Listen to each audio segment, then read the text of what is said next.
Hello and welcome to the Last Word on Spurs. We hope you're keeping very, very safe and well. Thank you very so much for joining us for instant reaction to Tottenham Hotspur 2, Manchester United 2 at the Tottenham Hotspur Stadium.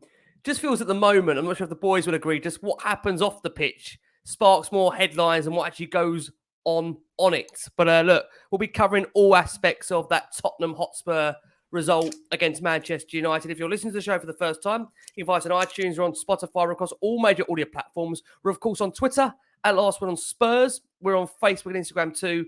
And joining me back on this Last Word on Spurs, we've got the wonderful, crazy train instructor conductor, Lee McQueen's in the house. Joining Lee, we've got Richard Cracknell and the wonderful Matty Hayes, who'll be analysing, talking you through that game, what we make of it, and ultimately the start of Ryan Mason's second era in charge of Tottenham Hotspur. A little bit of housekeeping before we start the show.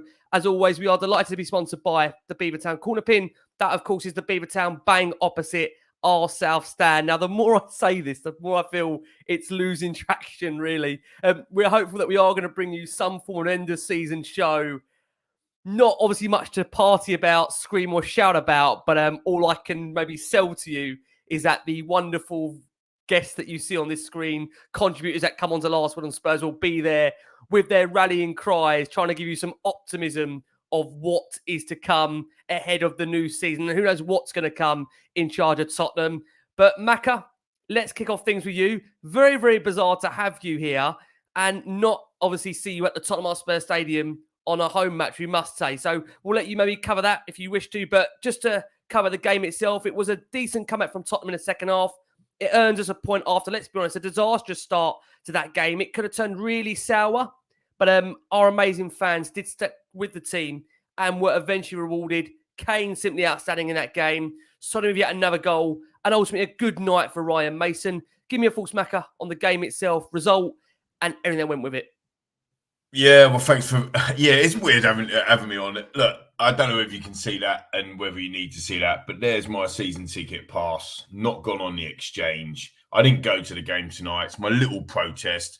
People are doing all different little things that they need to do themselves, and that was my little one to say, look, my seat was empty tonight, although someone might have nicked it, to be fair, but my seat was empty tonight because of, change needs to happen at Tottenham. Something needs to change. But look, I've been Mr. Positive. That's my norm, but this season's broken me, and I haven't been positive for ages. So I am going to be positive about that game tonight because clearly going 2-0 down so early, going 1-0 down so early, and then, we had chances in that first half, Rick, and the boys and the viewers and listeners. We definitely had chances, and it felt different. And then the second half, I thought we were very good. I have to say, I thought we played really, really well. It was an enjoyable game. We opened up. Dare I say, a little bit like Bournemouth as well, right? We had a lot of shots on target against Bournemouth. I know we ended up losing the game. It could have gone that way. Casemiro right at the end, right, with a bit of a header. Eric Dyer had an absolute stonewaller. He's going to be having nightmares about that. So, look, we had chances and we could have ended up winning that football match. So, I think it's acorns. I think for certain it's acorns, but I did put a tweet out before coming on the show. We had 3 academy players finishing that game on the field of play, and we had 1 academy player managing us.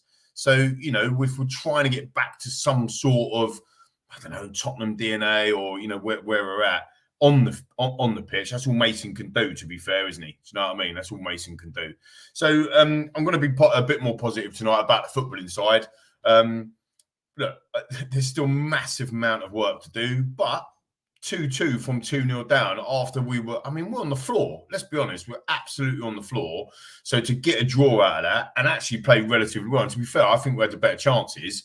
Is a decent result in the end, Mick. Cracks has come round to you. I think just for the listeners and all that are asking this question, is that a Newcastle shirt? I'll let Cracks answer that. I'm pretty sure it's not a Newcastle shirt. No. More gap. It's a great big gap top.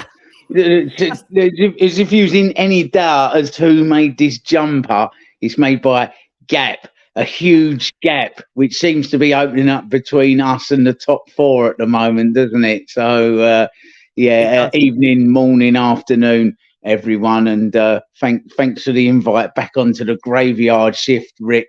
Start getting used to this for Thursday nights next season. We've already got Matt's diary locked out. He can't do ITV2, so he'll definitely be coming onto here for the Europa League Carabag. Get ready for it. As if we even get there. Cracks, look, I'll try and be positive. I mean, that's the most we've seen us create and the most fight we've seen, I'll say, in months. I'm going to try and be positive. Kane was, I thought, phenomenal to some degree. I think, you know, definitely something to build on for Mason, and hopefully should restore some confidence ahead of Anfield to come, where we know how daunting that is for Tottenham in the best of times. Give me your thoughts, because as we said off air, a lot of our shows focus on a lot what's happening off the pitch rather than on it when we talk about games. But on it tonight, what did you make of the performance and the result from Tottenham? Yeah, and like you said, we've just been doing so much shows and talk around everything else that's going on, the absolute circus, summed up perfectly by Donna Marie Cullen this evening when she was caught and everybody lip read that it's an her faults. And if you haven't seen it, it is all over social media. So I'll leave you to go and have a look at that. Yeah, you know, you said try to be positive, whereas we don't have to try, because we can be positive tonight. We absolutely can. And look, from where we was in that Newcastle game, and then to be 2-0 down, the crowd beginning to turn a little bit, you know, and then we come out and done that. So take the positives from that.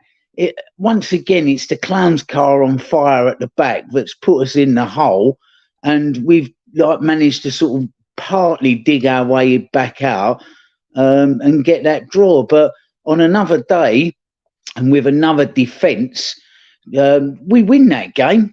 We absolutely win that game tonight. So from where we was, you can only take the positives from it, really. And, you know, let's just separate just for one show away from everything else going on around the club, because that hasn't gone away. And don't think for 1 minute, because we're talking about one positive performance, we've forgotten about that either. But, you know, sometimes it is good just to take the positives out of things. And Kane, brilliant again tonight. Crowd, brilliant. That could have gone either way, but they stuck with the players and got behind them. So yeah, it was a positive second half performance, especially. It's also a bit annoying, Rick. It's that what I call the West Ham effect, because, you know, if you watch them play somebody like Southampton or Villa or whoever, you watch them and they're absolutely all over the place. And then they come to play us and they're like Brazil 1970, aren't they? And there's a little bit of that angers me as well, almost, that those players have got that second half in them tonight. So where was that at Newcastle? Just because they don't like the manager, it seems. And, you know, that's wrong. That is wrong. So I've said before, Rick, that what this club needs, what these players need, is just a good, solid manager that they buy into, that plays our style of football. You know, not these win now ones that we've had. They're not bad managers. They're just not Tottenham managers. So if we do get somebody in that, you know, gives us that Pochettino feel. I don't like to mention him because he looks like he's gone, but if the new man can capture some of that again, I want to see where these players are then. Some of them completely not good enough and do need to go, whoever comes in. But I do think that once we get somebody in who's the right man, then I think you can better judge a lot of these players. I think there's a hell of a lot in there, a lot more that we could get out. But look, I'm just going to take the positives from the second half and shut up, because I've gone on nearly as long as a Lee McQueen rant here now. I'm just 37 minutes short of being as long as a Lee McQueen rant. So over to you, Matt. Yeah, over to by Matt. the way, Certain. just quickly before we bring Nathan's thing and Matty in as well, that start of the show, Rick, today that you just did, that was far less superior than the one I did in midweek, mate. I have to say, I totally agree. You know, I we're in the totally top agree. chart. I mean, that's on why the mic, it's a bit worrying. Patrick what the hell was going on? It was perfect chaos, mate. Bit concerned the interim appointment has got us higher in the charts than the actual the runner of this train, which pretty much says what absolute basket case I'm doing it, to be quite frank. Nathan Evans says the game was truly a tale of two halves. I agree with Ricky that we were horrible in the first 45, but to get a draw against United being 2 down, I'll take that. Levy out and Mason for permanent manager. I will ask that question. I will ask that to the boys for sure. Matt, welcome back. I think the last time you was here, we just sacked Antonio Conte, and since you've been here, we've gone through another manager. So that's just the typical life of guests of Last Word on Spurs. And you actually are a regular on here, Matt. So I would question how quickly we're going through them if you actually are a regular guest on Last Word on Spurs. We don't see you for 2 weeks and we sack another one. Matt, look, decent game and probably Spurs' best performance in a while. Good second half. Kane was very good. More, I would say, I'll be honest, Matt, more of a positive atmosphere in the second half than actually I expected. I did expect it to be a lot more of a feisty, fierce crowd. But I do wonder whether maybe, like I say, the nature of, you know, our wonderful supporters getting behind the team changed that dynamic slightly. What did you make it for you, Matt? Yeah, I think I was surprised even at the beginning of the game how vocal the crowd were in their support to the team. You know, we have one of the best fan bases in the world, and I think they proved tonight that a lot of people at that club don't deserve the support that our fans give the team. And without them, I don't think we would have gotten a point in that game tonight. You know, the commentator in BT Sport made the point at one stage where they said, you know, the Tottenham players looked dead on their feet, but the crowd were almost doing the pressing for them, the way they were cheering them on. And it was, Derek, it was superb from start to finish, and they did it while also making their voices heard in a way that Daniel Levy definitely 100% could not have missed. You know, you hear whispers every now and then that, oh, Levy didn't know there was a protest on. He knew full well what was going on there tonight, and it's, you know, it's probably not going to make him to resign from the position in the morning, but it's going to make an impact in some way or another. I think it would take someone with a much thicker skin than Daniel Levy has to be able to ignore all of that went on. But yeah, it was the second half was exactly what we've been missing from this team in a long time. The fans played a big part in that, and Ryan Mason played a big part in that. And while I'm not going to get carried away and say yet that I think he should be the permanent manager for next season, I think it shows quite a bit the impact that it can have to have someone in the dugout who understands your football club and who understands the fans, understands the football that we want to see. And I was quite upset actually at the end when he brought Tanganga on for Son, because, you know, we were doing so well. Like we looked the more likely to score a point. You know, that probably shows why he's in the dugout instead of me. But I think sometimes you have to make a decision with your heart over your head. And for me, the season's done. Let's just go out and have fun. Let's just enjoy the football that we're playing. Because if we've Thursday night football or not next season, that doesn't really matter. But yeah, all in all, it's a positive night, and there's something to build on. You know, like was alluded to, it's just disappointing that the next game we have is at Anfield, so it's going to be difficult to build on what was there tonight. But yeah, I'm feeling much more positive about Spurs, about the football that we're seeing on the pitch than I did 24 hours ago. Yeah, absolutely. I totally agree with that. Be Kind Mofo says, can't be upset with the second half performance, to be fair, Coys. Look, I mean, let's address the Mason question, because I suppose on the basis of what we've seen over the past 6-7 weeks since Antonio's departure and Stellini taking the side, I don't think it could have got much worse under Stellini. And obviously Mason has had an effect on the team to some degree in those 94 and a bit minutes. So let's maybe address the elephant in the room. Lee, let's come to you, because ultimately it does make you wonder how much of a better position Tottenham would have been in had they given Mason the job 4 games or longer ago. So I don't know whether that has changed your view on one game with Mason, or whether you still feel he's the right steady pair of hands now to the end of the season, and we just review it from there and not get too carried away about any calls for him being permanent Spurs manager. Oh, well, no, I want Pochettino. It's like until that fella has got a signed contract and like the breaking news at the bottom of your screen everywhere, I'm still calling for Poch. But that doesn't mean to say that I think Mason's rubbish and all that sort of stuff. Look, the positives tonight, Porro's finish was outstanding, right? I just want to cover off a couple of absolutely unbelievable finish from Porro. Son scored again, scuffed his shot and scored again. I think the key thing that Mason's done is just gave us energy and fight. I mean, that was, and this is so basic stuff that's all we ever want. That's all we want to see. And this is not just Tottenham fans. This is just football fans, isn't it, Rick? That's all we want. The crowd get up when a tackle goes in. Nothing's changed over 150 years of playing football. It's just the same stuff. Like crunching challenge goes in, bang, crowd gets up. Aggression, bravery, press, fight, energy. We saw that tonight, and this is what I was saying before. We were on the canvas. We just got absolutely ruined 6-1, and then we're 2-0 down in the first half as well. We conceded 8 goals and only scored 1 by that half-time piece over the last 2 games. And the blokes come in and given us that energy in that fight, and whatever we said at half-time clearly worked. I thought the decision making was off. And I think that's a confidence thing personally. So if Ryan can get the confidence, and he's brilliant in his interviews as well. He talks like one of us. He could be on the show, couldn't he? And you could just have a chat with him. And you know what I mean? And he's like, my job is to get the players playing as a team, playing as a unit. I want this place as a team, as a unit. It's not about individuals.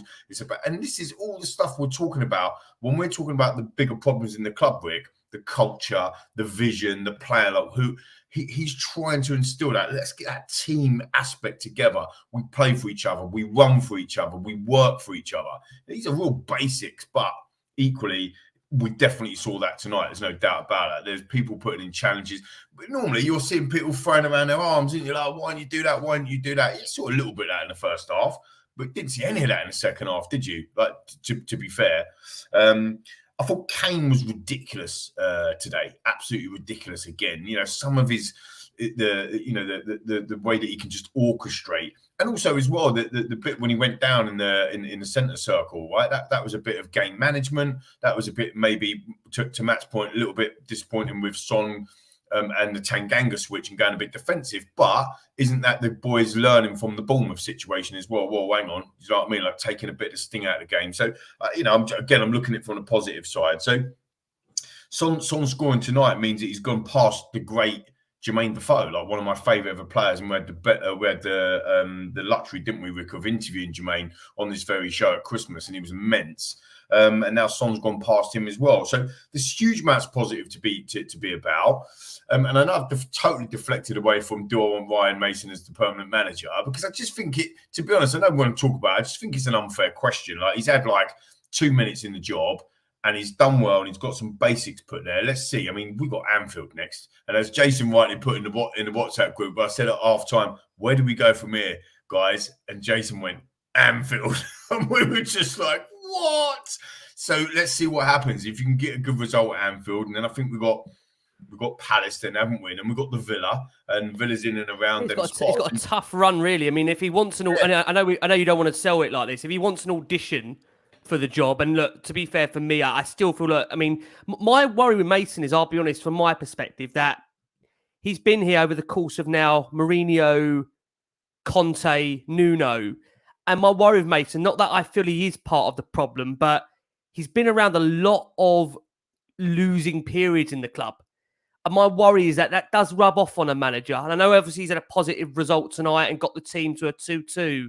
But my worry is that generally, if you're looking to change a dressing room and have a completely different voice, I just wonder whether Ryan also has to, for his own benefit, at the end of this period, move on to a League One, a League Two, a Championship club, and find his way and find his journey.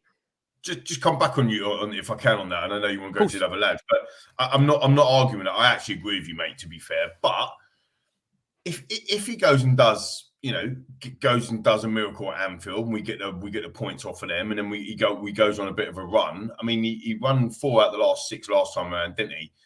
With the games that he was in charge, And he has brought that back, and he has brought that good feel factor back, and we're pressing on the front foot, and we go back to a back four when some of the players, when Emerson Royale comes back into the side or whatever. I think we maybe might start to change that up. Who knows? But I think that right now, after today, if you said to me, right, do you want to give Ryan Mason the permanent manager job today based on that? My answer would be no, because I think there's, with great respect, I think there's better managers out there. But to have one of your own, like an academy player who's been with us since he was 7 years old, I think, to manage the club, that's pretty special stuff, to be fair. So if we can get it right, that would be pretty awesome. Yeah, look, again, I must just make this clear. I'm not doing the guy down. I'm just trying to give you, for those viewers and listeners out there, I'm just trying to give you another angle of it, coming over to you, Cracks. He's come out in his post-match press conference and said, those players in the dressing room, I know I've got men that when they pull together and act as a team, they are very strong. And that's my challenge, to inspire them and get inside of them, to make sure that every time we get on a football pitch, we act as a team. It's actually really nice words. And I've got to say, he does speak ever so well. I was really impressed with how he handled the pre-match press conference ahead of the game. And I do think, he does speak as a Tottenham man, which I think we can all definitely relate to. Again, like Lee says, it's only 94-bit minutes today. And again, very, very new in terms of management for him generally. He feels he's ready. Are you at that point yet, Cracks, or do you need to be proven a lot more yet before he's even thrown into the ring for the job? Well, somebody just made a very good point, which I was going to make, and it popped up on the screen there. But you said Ricky's been around a lot of losing managers and a lot of turmoil in the club. But you do tend to learn more from when things go wrong than when things go right.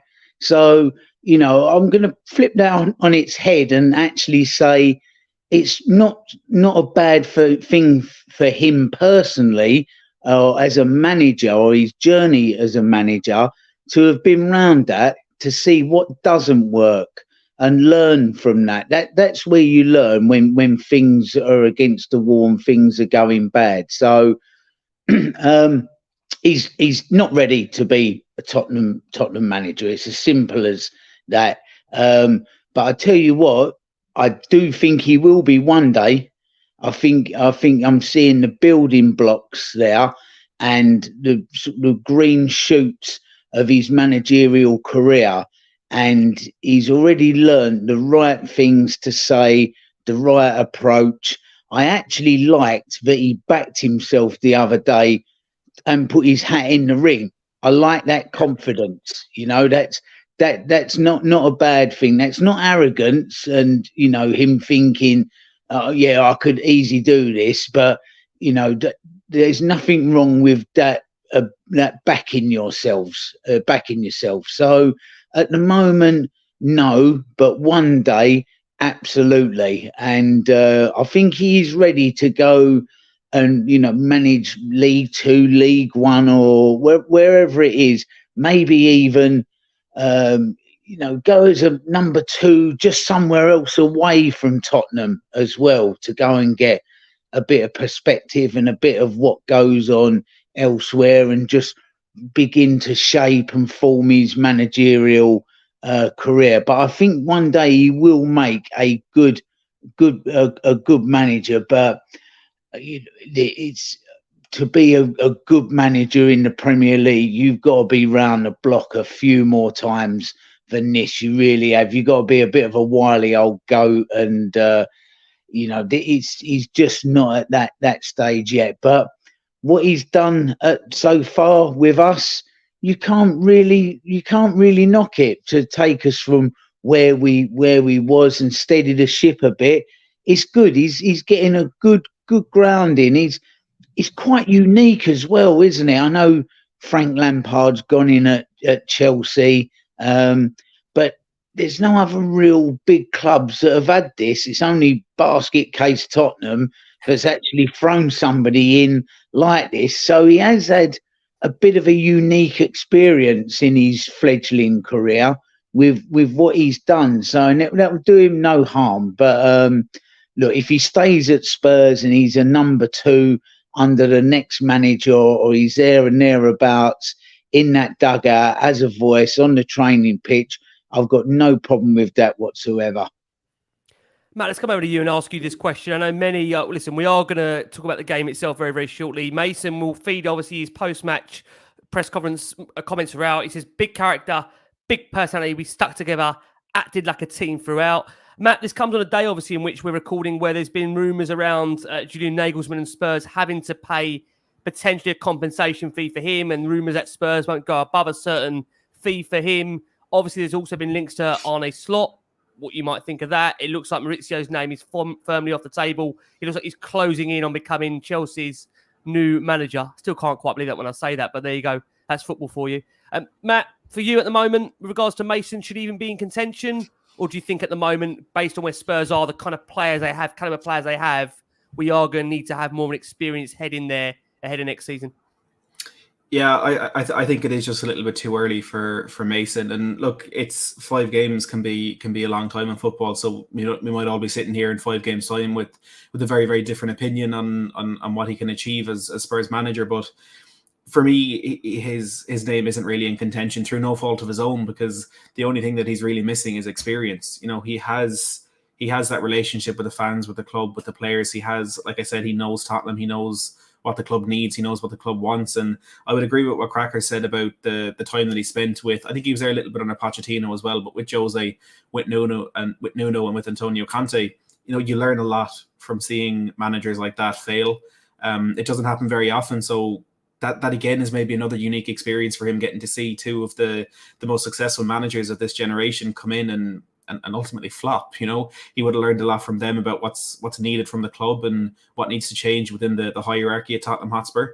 But I also think we've seen glimpses of him, making his voice heard, like that moment against AC Milan when Davinson Sanchez come on and you could see him standing there in absolute bewilderment.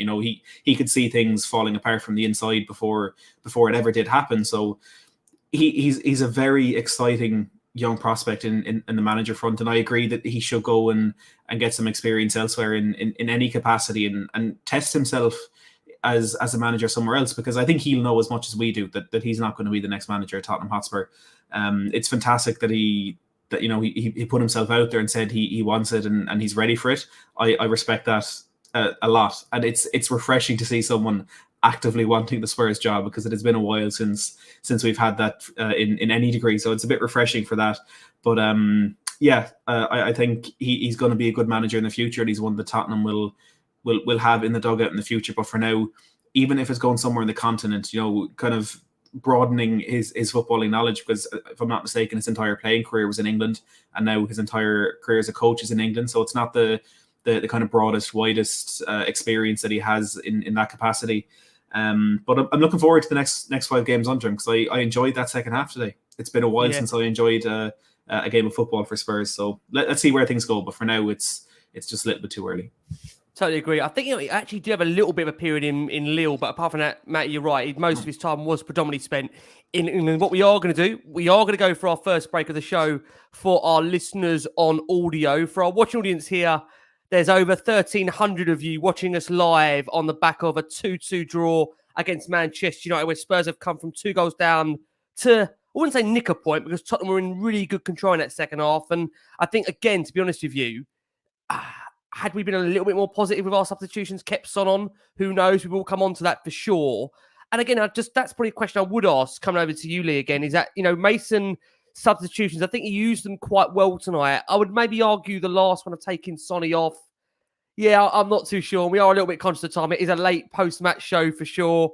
Give me your thoughts, Lee, on the actual game management from Ryan, what you made of it, and how effectively he changed the mood that second half, because ultimately going in at 2-0 down, I think it's fair to say we'll come on to the protests and the element of the atmosphere in the stadium. It wasn't just once or twice we heard Daniel Levy's name mentioned. It was actually quite a number of times in and outside the stadium.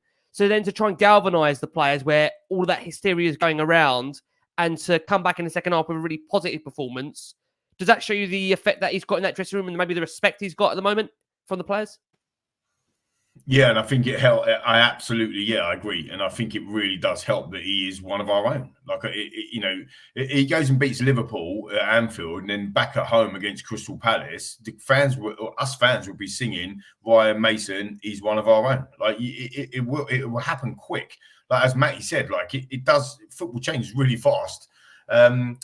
He has an ability. Like Cracker said, I like his confidence. To be fair, he's only 31. Like, he's making me feel like a bloody old man. Do you know what I mean? So it's craziness. I am, by the way, which is a shame. But no, I mean, he's the experiences that he's got, the fact. I totally nail on the head, Crackers, when you said about that. People learn about themselves when they fail, and they have to get back up again and go again. Like that's where you learn.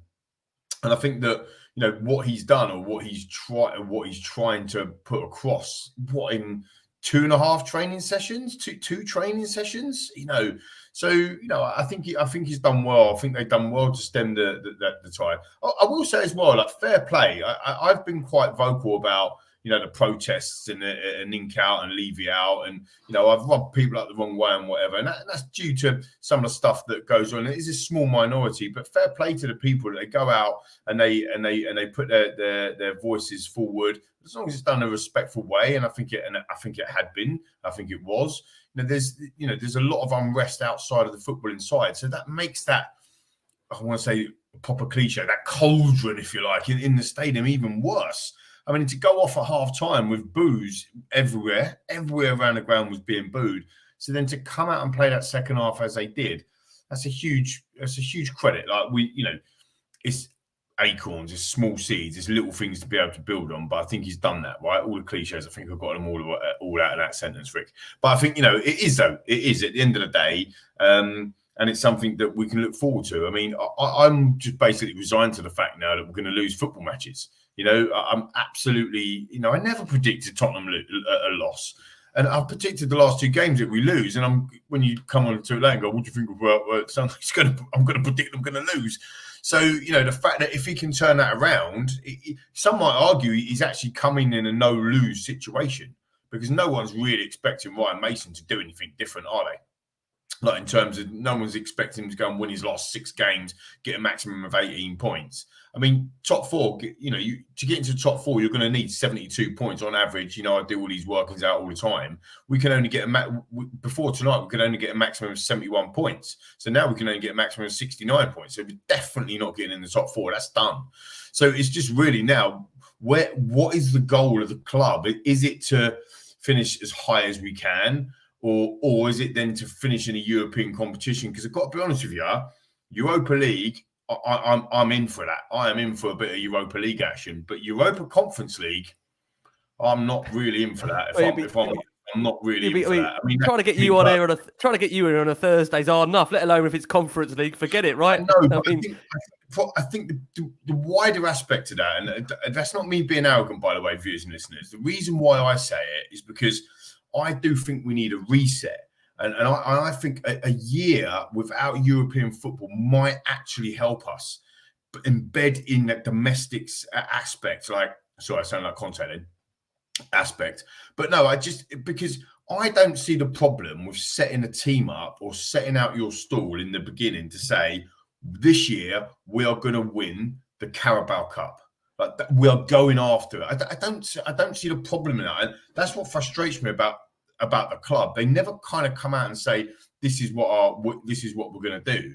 And if you set up to win a cup, a domestic cup, an FA Cup, or a Carabao Cup, you might have to make some sacrifices in the league, because you're not setting out to win the Premier League. You're setting out to win a domestic cup. So your objective is different. Does that make sense? So, and actually, when you filter that into who's the manager going to be and all these good things, that's where the decision making comes from. So I think the cauldron, it could have been very, very different. I think a lot of the fans, as Cracker said, and Rick, you said right at the beginning of the show, it is not going to paper over the fact that that there's a massive issue, and thousands and thousands and thousands of voices now are calling for Levy to resign, and that's not going to go away. But from a positive perspective tonight, Ryan and the team definitely quietened the boos, and there was no booing at full time, was there?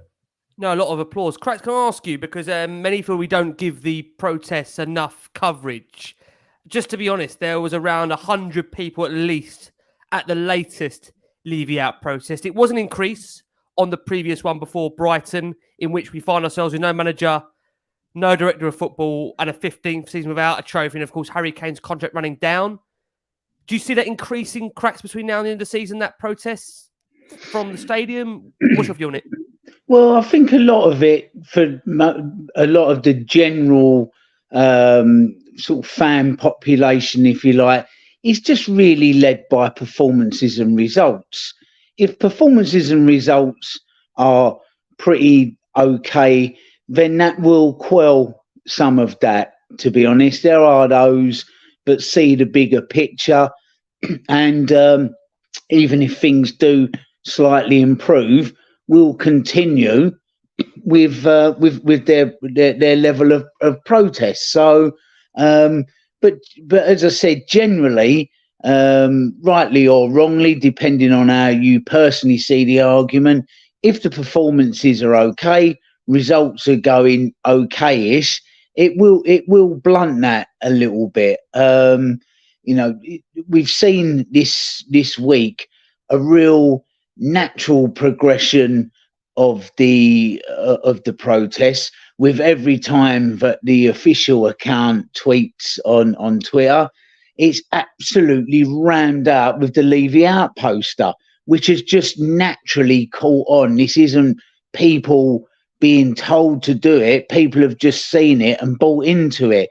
There seems to have been a big buy-in today of this yellow and purple colouring that people are adding to their names on their profiles and putting out there for the Enikar protest. And this, what I've said all along, that this will naturally find its level. You can't say to people, you're not doing enough, you must do this, you must do that. That doesn't work. It is a natural progression. And so, yeah, just generally, I think if we'd have got beat tonight, then you'd have seen a very, very different aspect to it. But where there's been a bit of a positive performance and a sort of nearly positive result, then that will satisfy most people or delay them getting to a point of protesting more vociferously, I think. So, I mean, this is another thing with Mason and a tick and a sort of feather in his cap, in that you can, and my favourite expression, bet your bollocks to a barn dance, that all this week the board has been into Ryan Mason and said, we really need a performance and a result tonight to keep everybody off of our back. So he has had, there's probably been a lot of heat coming from the boardroom on him as well, to try and get something positive tonight, to try and stave that off a little bit. But it's Rick, I think with regards to the way the protest is covered on this show, it is always mentioned. It does get coverage. It's just that there's elements that are not happy, but we're not screaming about it and making our whole show that, we just try and have a bit of balance. So those people... Just on that as well, like we talk in a WhatsApp group, and other people don't know, but there's a lot going on behind the scenes that no one knows about, and it's not for us to make public. Like we are all doing something that we feel that will try and drive something different, change. I quite like. I've been very vocal about I'll never tweet Levy Out, and I won't. But I have to say, the catching on of them pictures that you were talking about on the Twitter, that is something that's moving. It's definitely shifting. Something is definitely shifted towards a bigger I keep using the word change, but a bigger change. I've been lucky enough to Rick getting me on Sky Sports News a few times now, and I said this about a month ago on Sky Sports, that I wanted change. I want to see change. I still want to see change. We still haven't seen the vision, the plan, the culture, all of them key things. We still have not seen any of that stuff, and it's been 10 days, 2 weeks, 3 weeks, a month. There's opportunity to be a sliding doors moment, and it still hasn't come out from Daniel Levy, from the board, from the club. We don't know what the plan is and what the future plan is, and that is massively important to everything else that's going on. But look, and like I say, so maybe I've softened my piece on that. I don't personally want to be associated with, death threats, or I'm not saying everyone does that like before they jump on me. That's why I don't ever talk about it, because someone's going to jump on me. But I just don't want to be associated with that. I'm a family guy. I've got a business. I've got family. That's just not my thing. But if that is your thing, if you want to go and shout more, and that's cool, right? But it's just not what I want to be involved in. But you don't realise what I'm doing behind the scenes personally to try and drive change for Tottenham Hotspur Football Club, and you just have to trust me on that. Okay, I'll just bring Matt in before I do, just to add on that slightly. Again, when we're not suggesting anyone that tweets ENIC out or Levy out is inciting any form of violence or wants any form of violence, because as Crackers has said, everybody will feel the change of how they want to do things, and nobody's dictating or saying you can't do this, you can't do that. I would say to anybody out there, do what you feel comfortable with, and don't be forced to do anything that you don't feel that you want to do, because everybody's got their own opinion as to how they feel change should be forced, and nobody should be forced to do anything they don't want to do. We will give the coverage to the protest like we've done tonight. Again, roughly about 100 there. If that increases, we'll let you know. If it changes, we'll let you know. If there's anything that we can try and get behind, we'll try and get behind it. I think everybody's been very, very clear. And Matt, you're another one on social media that's made it very clear your stance that you do want change. You do want to see change at the football club. So all I can say is that the guest that we have on Last Word on Spurs, I have always said represents a fair population as close to the terraces as possible. I say that all the time, that the guests you see on Last Word on Spurs, for a lot of our overseas listeners, these are the guys that do go to the games week upon week or are very, very close to the football club. And Matt, you're another one that, you've not hidden behind the fact that you want change. So from what you're seeing, Matt, is it going in the direction that you want it to at the moment? It is. And I'll just preface all of this by saying that I said it on my own channel earlier as well. I don't think a few chants in the ground or banners or protests outside the club shop, I don't think it's going to make Daniel Levy turn around in the morning and go, oh, no, actually, yeah, no, I'll go, lads, do your own thing. But it's going to force something. He like I said earlier, you can't sit there and ignore all of that. And like Lee alluded to there absolutely is a shift. And being a fan from Ireland overseas, like a lot of the viewers and listeners, something I've had thrown at me a lot when I'm sharing my opinions is, you may feel like that, but that's not what fans who go to the games feel like, or that's not the feeling within the ground. You can't deny anymore the feeling within the ground is that fans want Levy gone, fans want ENIC gone, and it's getting to the point now where I firmly believe that more than half of the fan base are actively wanting Daniel Levy gone. It's like I was for quite a while, especially after Antonio Conte came in, and we started spending money. There was, it felt like there was a bit of a change in a positive way for Spurs when the revenue from the stadium started coming in. I was like, I think the club will be better off without Levy, but I didn't think it was beneficial at that time to actively to push for change and all that. But right now, the direction that this club is heading in, we need something new. We need someone else at the helm of the club. And a couple of months ago, I tried to start a conversation on Twitter. I put up a tweet and I said, if you do want ENIC and Levy out, who's the next? Who do you want in place of it? And I was trying to say, let's start a constructive conversation. Let's look at who could potentially come in. And then I was, there was abuse and stuff that was hurled at me saying, oh, but how are we supposed to know who the next person to come in is? Why are you defending Levy? Why are you this? Why are you that? And just to add to Lee's point, if that's the way you're going to treat people who you want on your side, no one's going to be on your side. And again, this is a very small faction and a very small minority of the people who are behind the ENIC out and the Levy out, the biggest movements. It's a very small faction, but quite often those people are the loudest and those are the people that will get the most attention. So if there's 100 people who are at a protest outside the Tottenham ground and one of them gets out a megaphone and starts chanting death threats at Daniel Levy, that's the coverage it's going to get. That's what people are going to think. So if you're in that position and maybe you're listening to Last Word on Spurs and maybe you're listening to other channels and you don't think they're representing your views enough, instead of coming on and saying, oh, Ricky Sachs said this, Lee McQueen said that, tell us what you think. Tell us what you feel. Because like you said, Ricky, this is a platform where we want the views of every Tottenham fan to be represented, and we don't want this to be the four of us think this, and that's the only thing that's right. That's not what this is about, and that's not what the majority of channels are about. Come in, have a conversation, tell us what you think.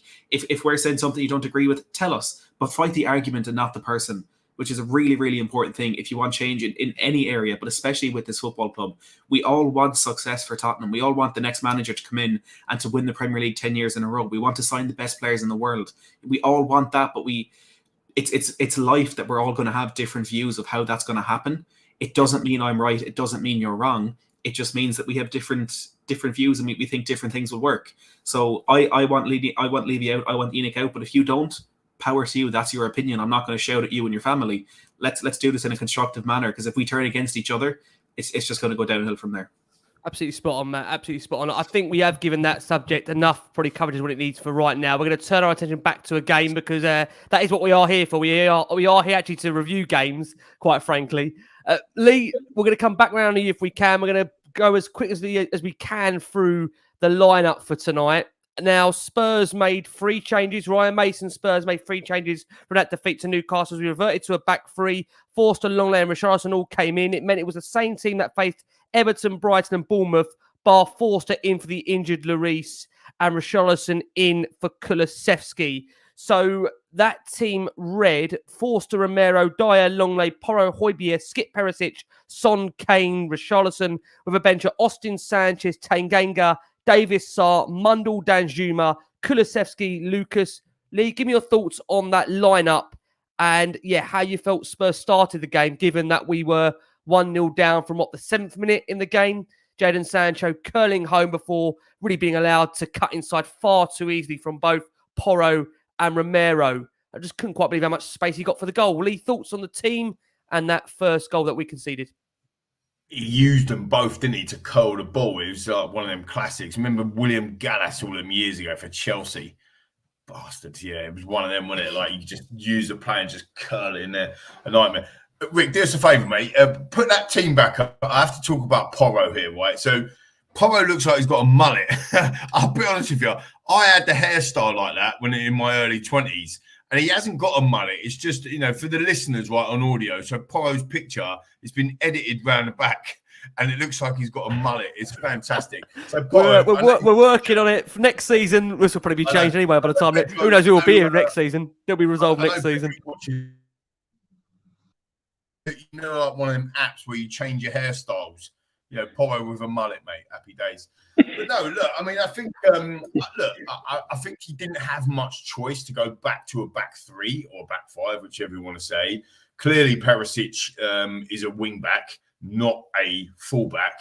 And absolutely clearly, Porro is a wing back and definitely not a fullback. So, I think playing a back 4 with them two in it, and actually you saw, if you was watching on BT Sport, you saw Rio's highlights of the defensive mistakes against Newcastle, and it was just absolute madness.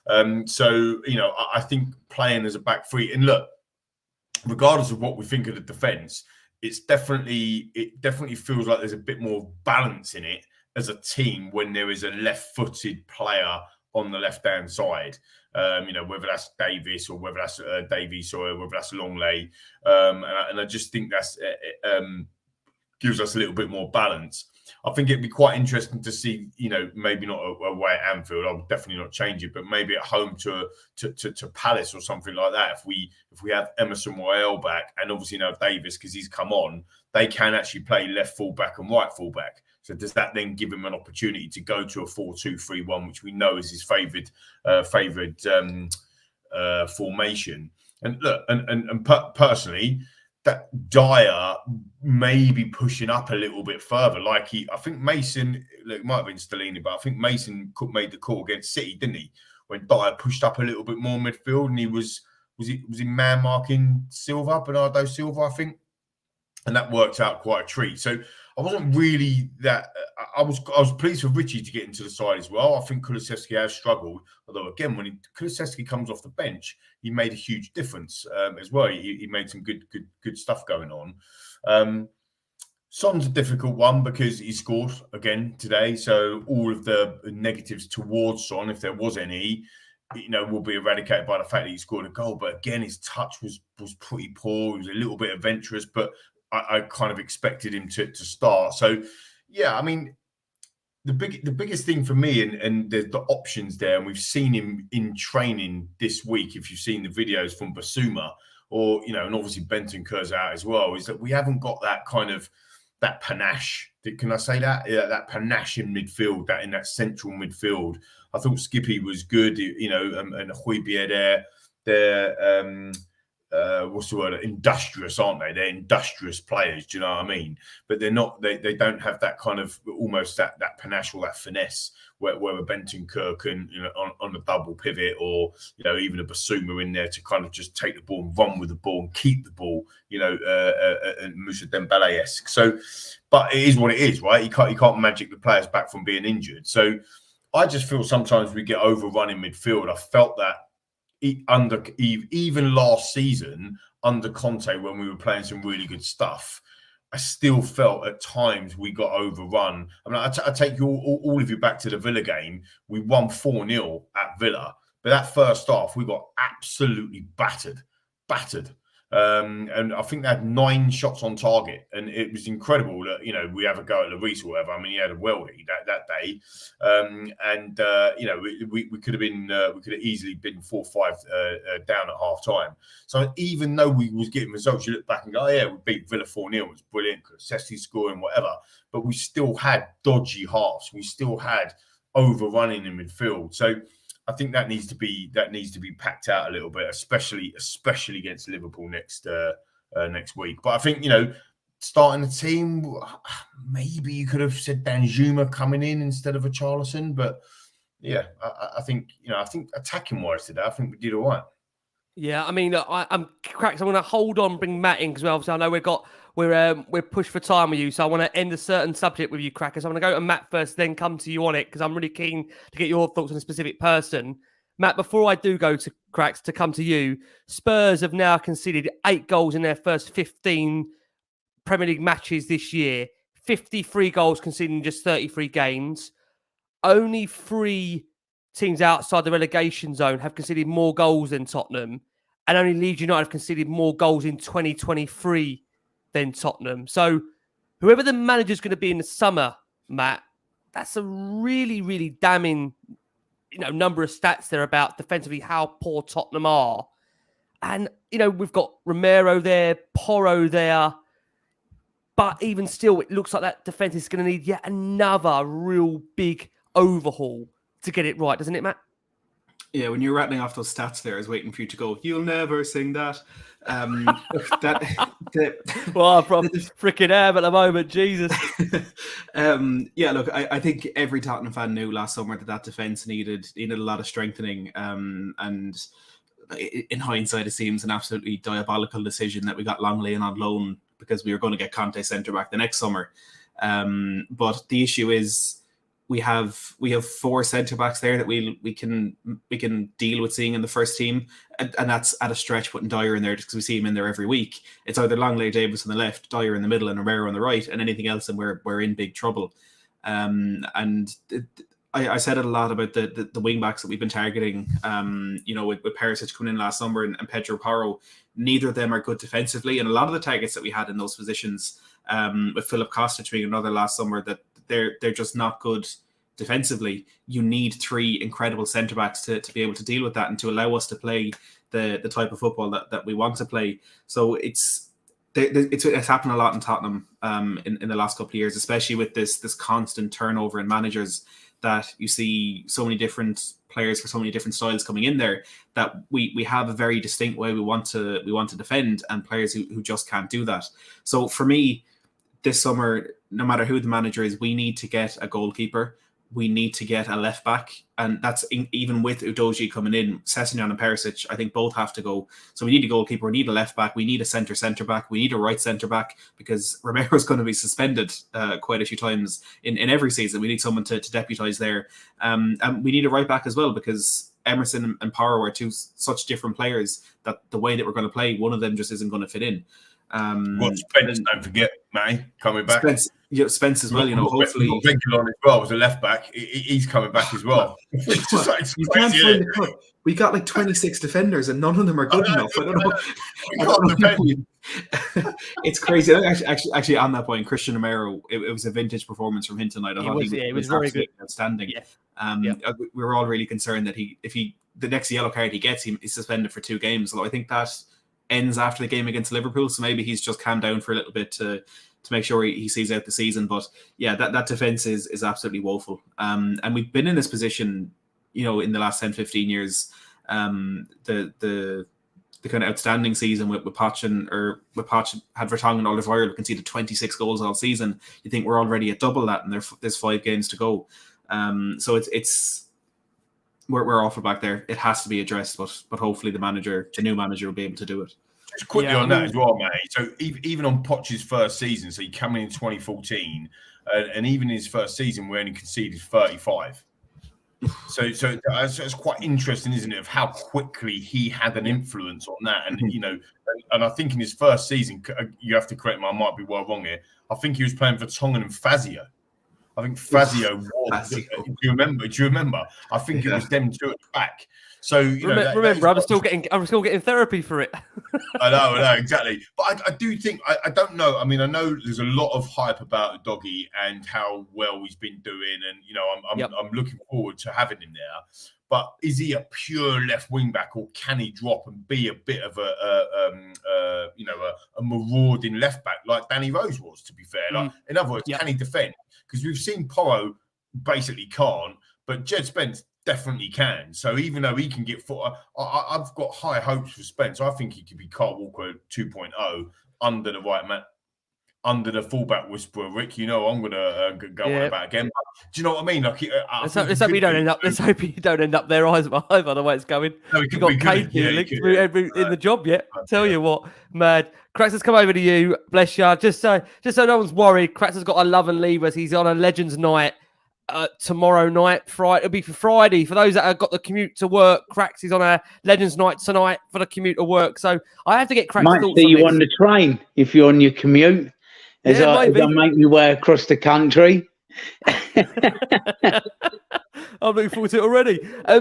Back on that first goal for a second, obviously it's really concerning that, Porro and Romero, they were too concerned about keeping their arms behind their back rather than actually trying to tackle. And that's actually the basic rule you'd say defending to show a winger the outside and not let him come inside. That's the first goal. That was outside the box as well. Do you notice that? They were outside the box. I find that who cares? Outside the box. Utterly bizarre. Further on from that, we saw Man United fans loudly chant, "We want Glazers out." That was followed up by Spurs' fans' first chance of Levy out on the 23rd minute from some in the South Stand, as Spurs then responded with the follow up of "Get out of our club, Daniel Levy, get out of our club." That rung around the stadium, and at that point it should have really been 2-0. We were cut open again. Sancho found the inside area, but his first effort was blocked, and his follow-up was cleared off the line by Ivan Perisic. Now, again, United actually went close. Fernandes picked out Rashford, but forced to save with his legs. Spurs then counter-attacked. Kane and Son firing across the face of goal. United eventually did get that second goal of the game. Perisic forced to save from De Gea, and then Slim to keep the ball in play, which at that time, in hindsight, probably wasn't the greatest thing to do. We lost the ball. United countered, and Rashford beat Forster after correcting a yard versus Eric Dyer.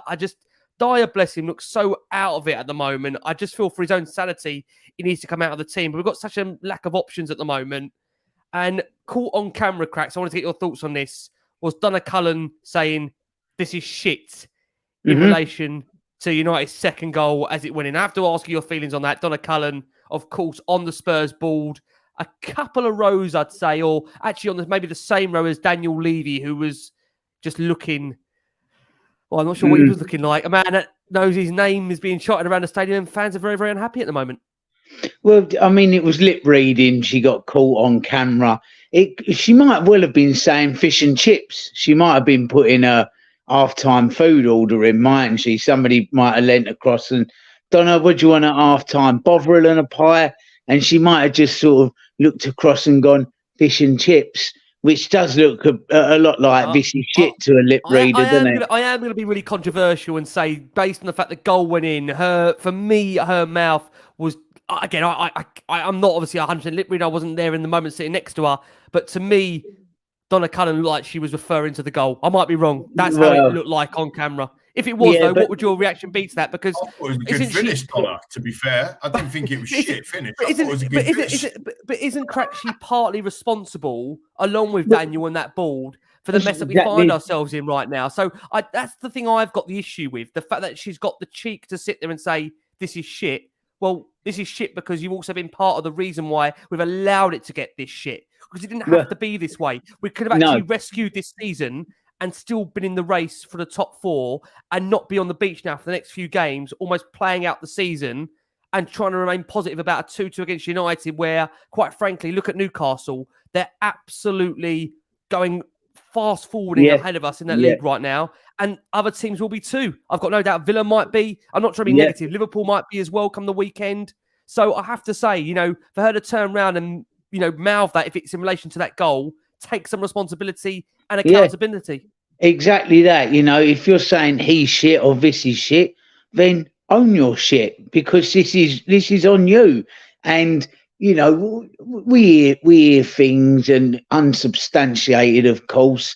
And from what I hear from people, that she might be more of a problem than Daniel Levy himself. I hear that Daniel's actually not too terrible a guy, and he's quite open to a lot of things and progressive, and that she's a bit of a problem, to be honest. And I think she gets a lot more of a easier ride than Daniel does. Ultimately, things are down to Daniel, but here's a PR woman.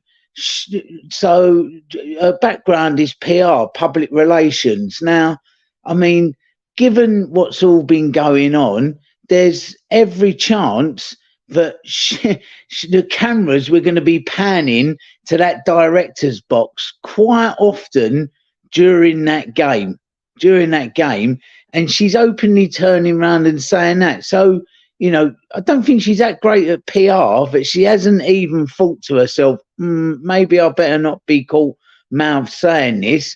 And she was. So, if it's shit, you do something about it, Donna, because it's you and Daniel and this board that can begin to do something about this.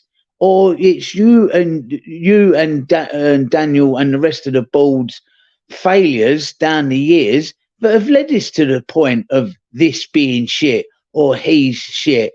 So do something about it. Like we can absolutely protest and make noises and put pressure on or do whatever anybody's doing, but ultimately it's down to you to do something. And I'm glad that you've seen it is. So now we've, got nigh on evidence that you've seen the problem. There's no denying that there is a problem. So get on and do something about changing it.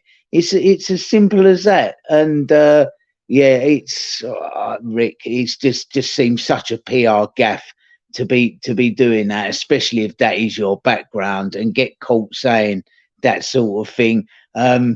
Maybe I shouldn't have made the joke about fish and chips, because I just really wouldn't put it past her to actually be jotting that down now and going, oh yeah, that's quite a good idea. I will tomorrow if I get asked by any media or press, was you saying he's shit or this is shit? No. I was saying fish and chips. And if the cameras had stayed on me, you'd have seen me mouthing tartar sauce, please. Plenty of salt and vinegar with that as well. And that's exactly what I was saying. So, yet another PR gaff from the PR guru. Go figure. Comment that's come up on screen that from Sarah Green that's saying that reference to Donna Cullen blocking Poch. That has been quite a strong rumour actually out there, isn't it, on social media and the channels and that sort of stuff. And again, it's on some unsubstantiated. Yeah, that's what I'm trying to look for. But equally, if that is the case, then this is part of the major problem that we have, because we've got executives at the football club not making or seemingly not making the right decisions for the football club. And I know I'm totally pro Poch, and this is very biased me saying this because some people disagree with Poch being the right decision. But all I'm bringing up is not even to contact him. Do you know what I mean? Not even to pick up the phone and have a conversation. That for me is just, I can't get my head around it. So if that was a block, can we really say that some of the people at the top of the football club, the executives in the boardroom, are making the best possible decisions for the football club? And I keep using the word custodians because Daniel himself used it very, very. He's used it on a number of occasions, Mac, hasn't he? He's used it on a number of occasions. Yes, he used it a lot when we were building a stadium and all that sort of stuff. And it's like, there's somebody just put in the comments earlier, football runs in cycles, lads, viewers and listeners, right? Football runs in cycles. And I know it feels like that we never have a winning cycle, and lots of fans will banter us for that essentially, but it does come round in cycles, and our time will come again when we win and when we have our winning cycle. But to have your cycles, you need to recycle certain players, certain managers, and certain people in the board. It doesn't matter where you are. You've done a fantastic job up until this point, or up until 10 years ago, whatever it is. But sometimes you've got to freshen it up and change it up and have a different voice and have a different view. And that's what needs to happen in Tottenham Hotspur Football Club, because we're just stale. Like we are just stuck in the losing mentality. There's no winning mentality in this football club, and no one can deny that when you've broken Jose Mourinho and Antonio Conte. I mean, serial winners that walk away with nothing. I can guarantee you now, I'll put a bet on it with any, if you're that way inclined, Antonio Conte, his next club, will 100% win a trophy. Like he absolutely will. And you can't ignore that anymore. Like, I've been ignoring it. I know, it come good. Why don't we get Antonio back then? Because everybody that leaves us goes on and wins.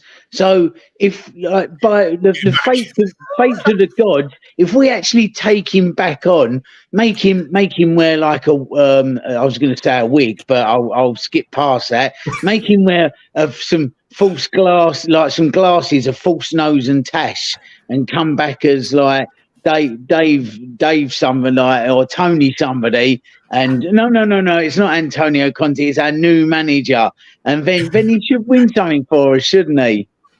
Yeah, we could do a combination. We could do a combination, Matt, of Jose and Conte. Then we'd be doubly sure, wouldn't we, Matt, if we did them both? I'm telling you, I've never hoped more that someone at Spurs is watching this stream, because that's the loophole. That ends the drought. Could you imagine the brand of football Conte and Mourinho combined? That would just be absolutely epic, wouldn't it? That'd be epic. I mean, to be fair, we talk about the brand of football. Conte scored more goals than in this season. I mean, it's so crazy to think, isn't it, lads, viewers and listeners, that this is our best ever start to a Premier League season. This season, like ever, that is just absolutely basket case. Yeah. And that's like Ray Pawn, the chef. Ray Pawn, the chef. Happy days. He puts on the screen now. I need acorns and seeds to start to shoot first before we can grow. But that's my point. Is we had that with Pochettino, and at the first time, a bit of a waffle. Yeah. We sacked. But I've also got to be honest with you guys that we are gonna bring it back to the game in a second before we let Cracks go. If I hear the word journey one more time from Daniel, it's been here for 20 years. When does the journey come to that word journey? I mean, what is this journey? I mean, I know I take my time with a podcast, but Jesus, a journey. What is a journey anymore? It's a 20-year journey is what Cracker feel like he has in the morning. See, the thing is, Daniel's journey is actually on the M25. You just don't realise it. He just ends up back in the same place he started it from. That's the problem. You're all right on a journey, but when it's the M25, guess what? You're going round and round in circles all the time.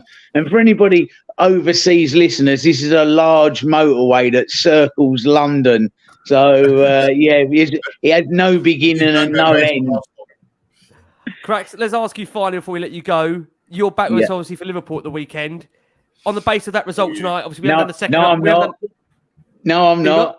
No, Oh, you might be, I specifically texted you and said I can't do that. I'm on yet another journey. I'm on a Ryanair. You know what? You're right. You're not on Sunday. Look, this is how I lose my mind. I thought shafted. I thought he was shafting me on air then for a second. Cracks out. I told you, Macca was doing well with the interim. I should have let him carry it on. I should let him take it over. Very, very quickly, Cracks. Thoughts on Liverpool the weekend for you? Just results tonight change anything for you? Does tonight's result change anything for you? It gives me a little bit more hope in some respects. Broadly speaking, with the way everything's run at the club, absolutely not. There still needs to be absolutely massive root and branch change at the club. But look, football is a results game. It's as simple as that. And a lot of the times it's just that next game, and take away. I think the thing is, Rick, we've been so battered by terrible performances. Even that tonight has cheered us up, even though it's just, a tiny little uptick, if you like, just one game, one half in a game even, that we're taking something from it. With Ryan Mason looking like being one of ours, we've taken something from that because it's a positive. We've had so much negative that even the tiniest positives feel like real feel-good factors. So no, it doesn't really. It can't. This change has to come about. It has to happen. So let's see. Let's see if we can't go on Sunday and do something now. And we're a fickle bunch, aren't we? Us football fans. Just a little bit. I must say, Cracks, enjoy your annual leave. Thank you. And we look forward to having you back soon, mate. Thank you so much. Lovely stuff. If you're at the Glenodle night at Worcester tomorrow night, see you there, and you're in for a great night. So great stories, good comedy, good fun, and Glenn's not bad either. Thank you very much. Top man, Cracks. Lots of love. We'll love and leave you. What we are going to do, we are going to go for our next break of the show for our listeners and audio. Taking that break, you're going to hear from Ryan Mason, who gives you his reaction to Spurs clawing themselves back from 2-0 down to 2-2. And we're now going to look ahead to the second half of that game and how Spurs did mount that comeback. Matt, come around to you. Spurs did start that second half strongly. Longley hit the crossbar. Sonnen Bart did a bit of a mazy run, and we saw Højbjerg send one from long distance. And the fans, I've got to say at that point, were very much sticking with the team. And that ultimately led to Porro with a superb finish as he found the top corner. Might actually be an argument in there if Spurs should have had a penalty had that not led to the goal. Richarlison looked to have been given a push. But Matt, Porro, quality finish, and that's what got us back in the game. Yeah, it was. It was a weird game even in the first half. I was sitting there at times thinking, we look like we're going to score. And I haven't felt that in quite a while.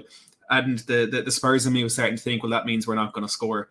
But we started that second half really well, and I think it has to be mentioned that United did make things a little bit easy for us for whatever reason. They came out in the second half and they took their foot off the gas. I don't know if they thought that the game was done. The second half was just going to be more of what we saw in the first half. But yeah, whatever Ryan Mason said at the break, which I'm sure we're obviously never going to find out, it really, really did work. And it was a phenomenal finish from Pedro Porro to get us back into the game. The ball fell to him, and it looked like it was on his left foot, and I think the move was kind of over, but managed to get the outside of his right boot on that. It was a fantastic finish. And I think, like we mentioned earlier, with how good the fans were at that moment, really, really changed things from a fan perspective as well. I think we felt like it was really in our hands then to go on and actually make something of the game. Which I'm happy we kind of did. I was very, very irritated that about 60 seconds after we got back into the game that United went through and hit the crossbar. I put up a very, very angry tweet at that moment. I think if Bruno Fernandes had managed to keep that one under the bar, it would have been so indicative of this team and the lack of a spine that we've seen for a lot of the season. You called him spineless, Matt, was it? Spineless. gutless. We've had it. We've had that's my it Gary all on Neville this show the impression. last few weeks. It wasn't Gary Neville, gutless, spineless. It was from Matt. I mean, to be fair, I think I agree with you, Matt. Had we conceded straight after that, I mean, God, the moon that Stadium lead coming over to you, because it was a great chance for United really to restore that lead. Fernandes almost walks through Longley, as Matt put it, so better than I did there. He didn't get onto the crossbar. Wan-Bissaka really should have scored. It was a huge let-off. I think quite interestingly, Spurs, we saw that first sub from Mason. Getting your thoughts on it, Lee. Decky replacing Richarlison. I honestly thought that maybe Richarlison might have felt really hard done by to be called off ahead of Son, who actually subsequently went on to score. What did you make of Richarlison's overall performance, Lee, for you? Yeah, I was a bit surprised actually when we first come on to the stream. There was quite a lot of comments in it saying, having a go at Richarlison or saying that he wasn't very good. I actually thought he was good. He was today. Energy and press. He gives us something different. He does spend a lot of time on the floor, to be honest. And to be fair to Anthony Taylor, he weren't giving any fouls out, was he? At all, really. And I think that Richarlison was a nuisance. I think he was a bit of a nuisance for the goal as well. Like when Porro scored, like in and around the goalkeeper. I think that's probably. 60 million on a nuisance, that's probably not good business, to be fair, but that's what he is. He is a bit of a nuisance, right? So, and he has come back from an injury, and we did say in the WhatsApp group, like, how is Son still staying on the pitch, when Decky came on? But maybe that was a planned substitution. He's just come back from injury. Richarlison ain't played for a while. Maybe they said, look, he can play an hour, because he did come off on an hour, which I was also. I think we need to make a comment about that as well. Antonio Conte never made any substitutions before like 70 minutes, 72 minutes, if you're lucky, like maybe 75, 78 minutes. At least Mason's changing things up, and he also changed things up quite substantially. We've got 5 substitutions, and we actually used them. So again, another little tick, little one, another acorn, Rick, but another little tick for Mason on that side. I like Decky's aggressiveness. I saw something in him tonight that reminded me of the Decky that we had last season. When he comes off the bench, he does tend to be a bit more positive straight away. And then there was a period in the game, wasn't there, that he dropped him in as a right wing back when he brought Danjuma on, and he lost he lost himself a little bit in the game. And then he had a good tackle. It was in the end, but there was a bit of a VAR checking. Did he go in from behind? But he did get the ball. You remember that he gave that penalty. Who did he give that penalty away to? Decky. He gave a penalty away, didn't he? He did. Yeah, I'm now trying to think of the opposition, but it will come to us. Yeah. And I thought, oh God, here we go again. That would be Tottenham's luck. And then when he brought Tanganga and finally took off Sonny, Decky went back up again. So it's good that he's getting some stuff in, because he hasn't been great this season, has he, lads? To viewers and listeners, he hasn't been that good this year. Not as good as he was. It was his birthday, I think, yesterday or the day before, and he's only 23.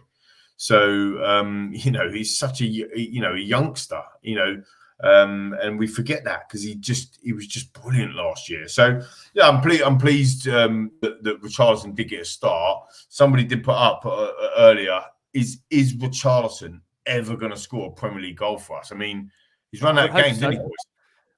Listen, I would hope so. Again, that's a guy that is needing an arm round, I think, to be loved and to be shown that he's really still part of things at Tottenham. One man at the moment who isn't quite loved, I think it's fair to say, amongst the Spurs fan base, is Eric Dyer.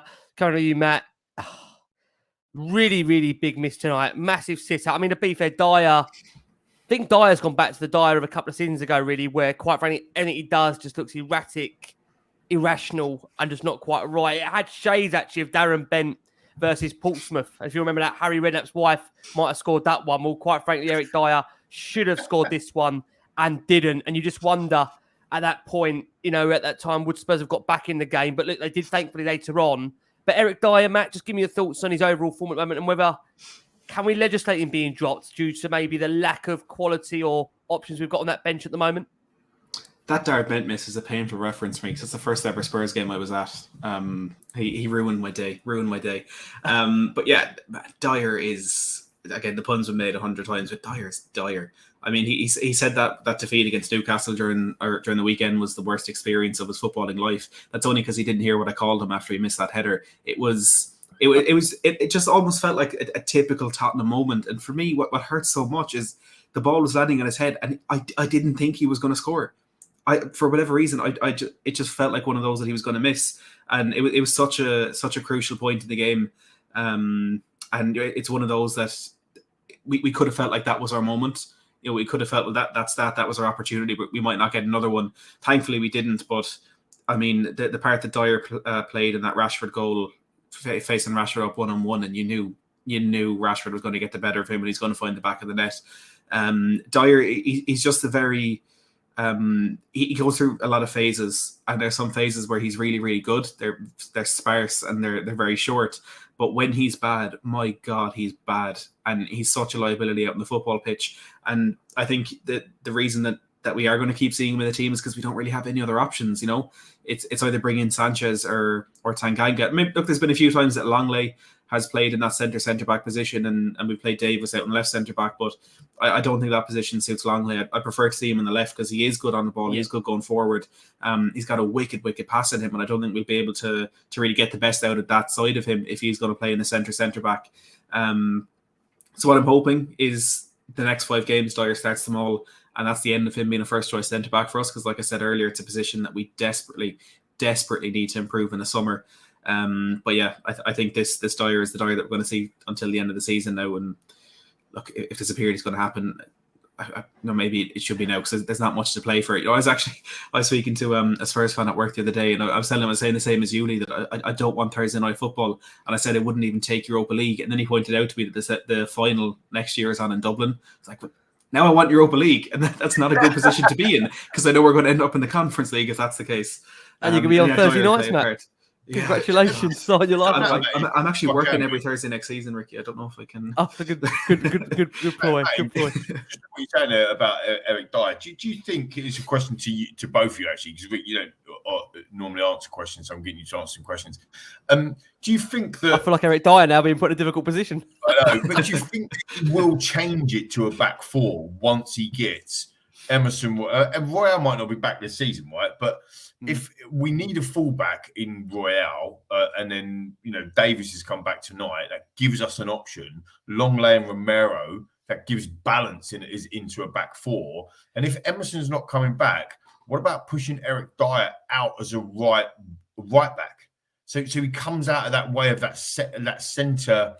I know where you're coming from. I just feel at the moment, can I be honest with you, Lee, he's so erratic that I don't know if I trust him in any position. That might sound really harsh to say that, but I think Dyer... To get him totally out of the team, you do need like a Roy Eldon to come back. Well, I think if you're going to push him out, I'll push him to the right-hand side, then I'll push him even further, then as Crackers said, I'll push him onto the Tottenham Hour station and take him left back in the changing room. He'll end up in the stands again. Yeah, I don't mean to be rude to the guy. I feel another one there that's kind of reached their time period at Tottenham.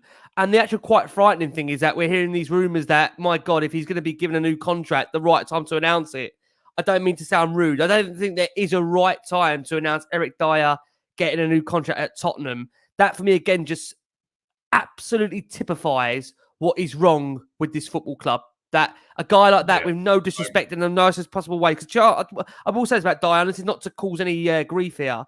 I do know he cares, and it hurts when it's a bad performance, but we can't be a charity. We're a football club that ultimately does have ambition, and if you want to have ambition and you want to, be looking at the big things and competing and attracting the top managers, you can't have Eric Dyer in your team. You really, really can't. So look, I just hope the club make the right decision, and obviously thank Dyer for his service and let him go in the summer. That's just me being really, really honest with you. To move it on to Spurs' equaliser, Matt, come over to you. Before that, we saw Danjuma and Davis come on, respectively, with Porro and Perisic. It was Kane actually with another lovely perfect ball to the back post. And this time, Sonny can't miss, despite scuffing his shot. Spurs is over the level. It was Son's 13th goal of the season. And what I actually liked from Son was he actually grabbed the ball with intent there to go and grab the winner, which was the right mentality, and to not be sitting there celebrating a draw from coming 2 down. Yeah, I love that as well. I think he ran over to Mason as well to celebrate the goal with him too, which was really nice. But the assist from Harry Kane, he made it look so easy. And I think people are overlooking the assist a little bit because of how easy he made it look. But it was a phenomenal ball. And he did the same thing 10 minutes earlier when he beat a few men in the middle and played another brilliant ball to the back post of Son, which which he initially scuffed. But yeah, it's been a while since we've seen the two of them link up like that, so it was nice to see. I think they equal the record for the most times that one player has assisted another player. It's 24 times now that Kane has assisted Son. So kind of rolling back the years a little bit with that one. But yeah, at that point, I'll be honest, I felt we could have gone on and won the game. Yeah, like I said, kind of on the top of the show, I was a bit annoyed when Mason made that change to bring Tanganga on for Son, but that's probably why he's in the dugout, because it paid off in the end. But yeah, it was just classic Spurs over the last few years with that goal. A bit of help from Malacia not knowing how to defend. He's probably watching a bit of Perisic in the first half. But yeah, good Spurs goal. It was. I mean, Lee, coming around to you now, Son has scored in 4 consecutive home games. It's his 13th goal of the season. It's 9th in the Premier League. Look, it certainly has been a lot better in the second half of the season for him. Son has also now scored 144 goals for Tottenham than Jermaine Defoe, actually. So he's only 5 players in the club's history to have scored more. I just wonder, going back to Matt's point there, Lee, if you were disappointed that we did see Tanganga come on for Son, because let's be honest and say, if that sub was under Stellini or Conte, we'd be quite rightly fuming. I mean, it paid off and Spurs got the point. I mean, the point really, in retrospect, between a point and not getting anything, I don't think it makes a massive difference. Maybe to morale it does. Of course it does. We've come from 2-0 down. But in the grand scheme of things, do you think Son should have remained on the pitch there for the last 10 minutes or so to try and grab the winner? He's just scored. Yeah, I think, it's just such a strange one, because, probably 5 minutes before he scored, most of us in the WhatsApp group were saying we need to get Danjuma on for Sonny. And if he'd have brought Danjuma on for Sonny, we'd have just been going as, it's an attacking scenario. What he actually did was he brought Tanganga on for Sonny, but actually Tanganga went in to replace Kulusevski, who had dropped in as a right wing back. And then Tanganga started to play there, pushed Kulusevski back up so Danjuma could play up in Sonny's position. So he didn't actually go defensive. He actually just stayed with a 3-4-3. So he didn't go he didn't bring a defender on instead of an attacker, because he brought Danjuma on, who basically replaced Sonny. Does that make sense? So, but I hear what you're coming from. I mean, for us to have had them on the pitch, again, I think, like I said earlier in the show, I think they learnt from Bournemouth. Because from Bournemouth, we had about 4,000 people up top on the pitch, and we got caught and we lost the game. So, if we'd have done that tonight, but then that's the bravery, that's the risk, that's the fine margins, isn't it? Between do we push, do we not push? There was a moment in the game, I actually thought it was a good moment. There was a moment in the game that Kane went down, and I think he went down for game management and taking the sting out of stuff. And I actually think that that actually took out. That kind of gave the bit of impetus back to Manchester United in the end. I don't think we created a chance after that moment. And when Danjuma came on, he's been electric coming on for us before, but he didn't be able to affect the game at all, did he? So in hindsight, you probably could have said, yeah, that was a bad sub, and maybe keep Sonny on because he might have got a breakaway and scored the winner. Yeah, I mean, listen, I suppose as many have kind of alluded to, the fact is that Ryan wanted to have some form of a positive result. We've come from 2-0 down. We obviously from an aspect where we really want to make sure we have something to build on now between obviously this to Liverpool. Maybe you can understand why he's made those substitutions. As Lee said, look, maybe it's not as negative as what some may make out due to the position of him.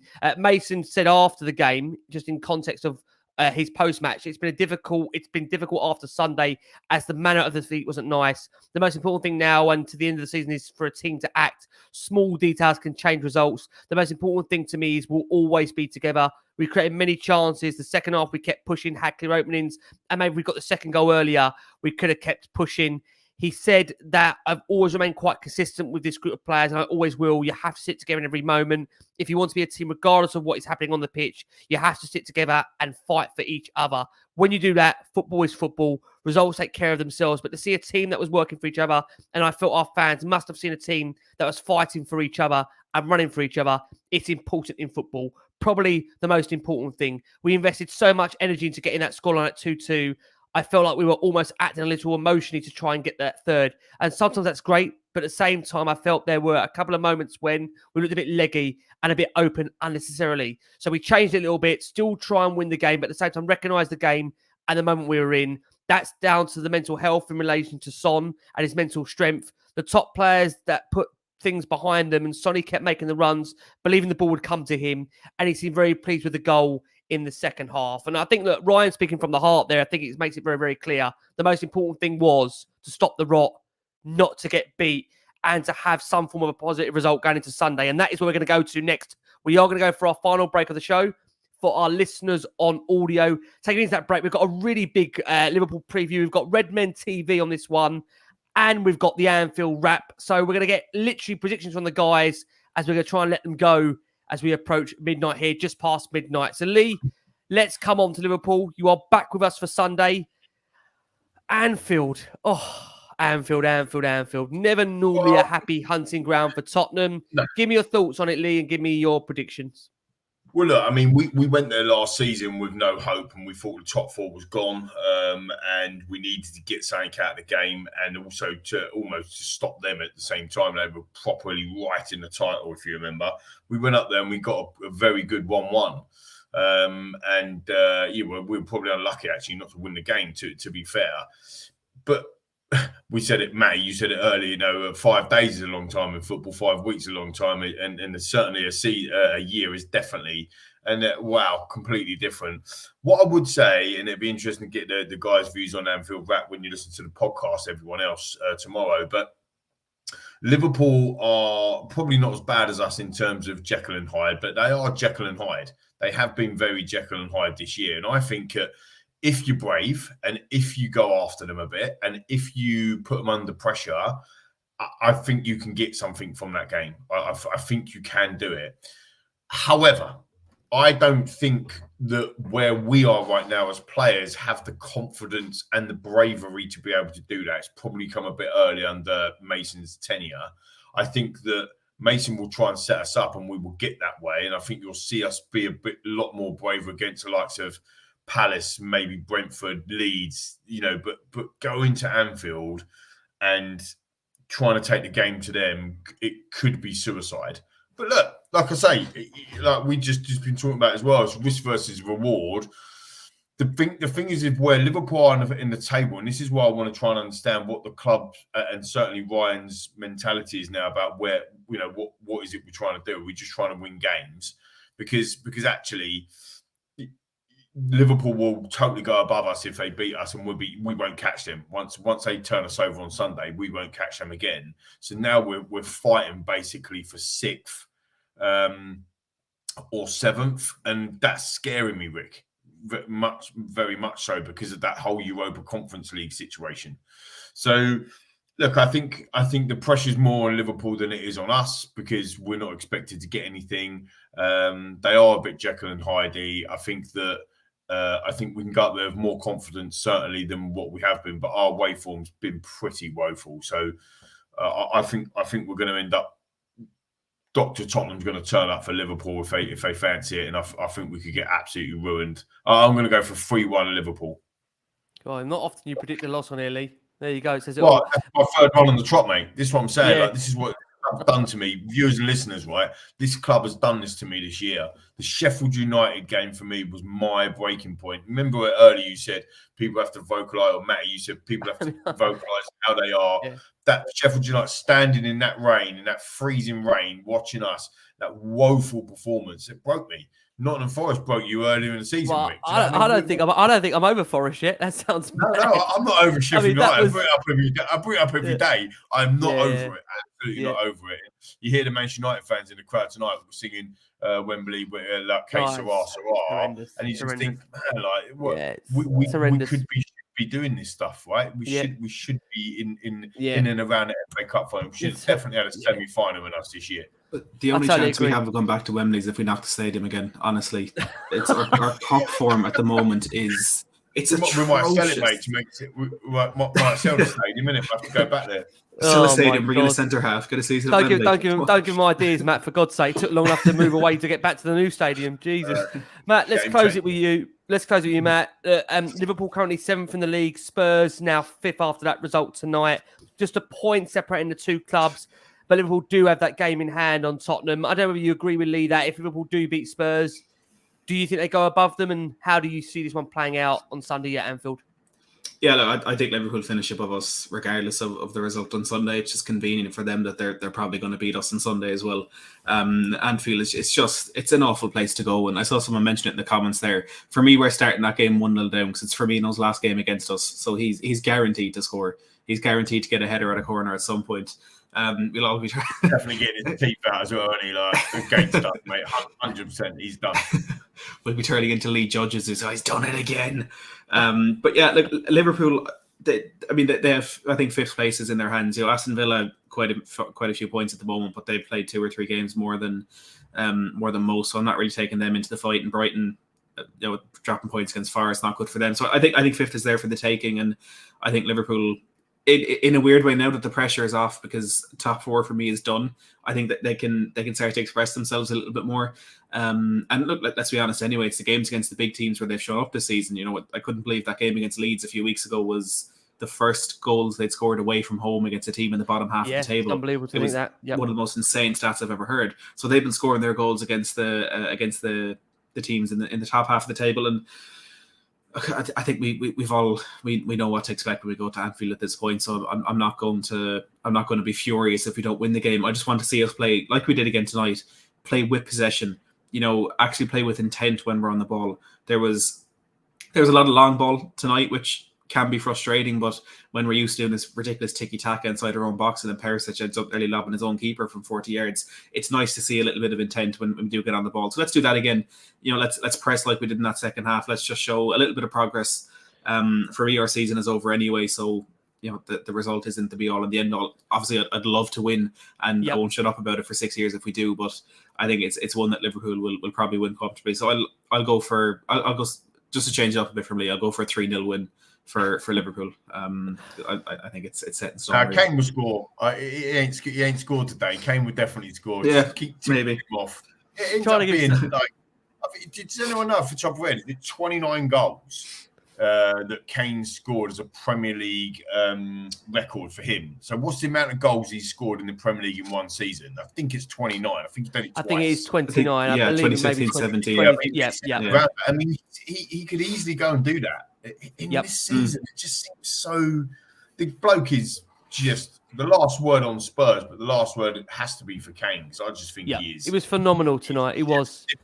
Yeah, he was. Bloke. He was. We love again, Harry, and I say, this is why again Harry deserves so much better than what we're giving to him right now as fans. We do as well. But listen, let's see what Liverpool brings to us and what Ryan does for Sunday. But look, Lee, thank you so much, mate. Always a pleasure. Appreciate it. All good. We'll see you Sunday, my friend. Matt, thank you so much, bud. You're back almost before the end of the season for your sins, so appreciate it, Matt. And I think we can officially say this is the last late night edition of Last Word on Spurs this season. I can see the confetti popping. There you go. We're over. I won't tell you what the late night shows are going to be next season. We'll see what this club does to us, depending on what we're in Europe. Yeah, I must say, look, over 1,000 still watching this right now. Thank you so much for all of your incredible support, your comments, your love for the shows. Apologies for no listener questions. Just that time we're trying to squeeze everything in on a late night. But again, thank you so much for all your love, all your support. We're back with you after Liverpool, but please keep safe, keep well. From Matt, from Lee, from myself, we've been the Last One on Spurs, and from Crackers too. Keep the faith. We'll see you Sunday. And as always, come on, you Spurs.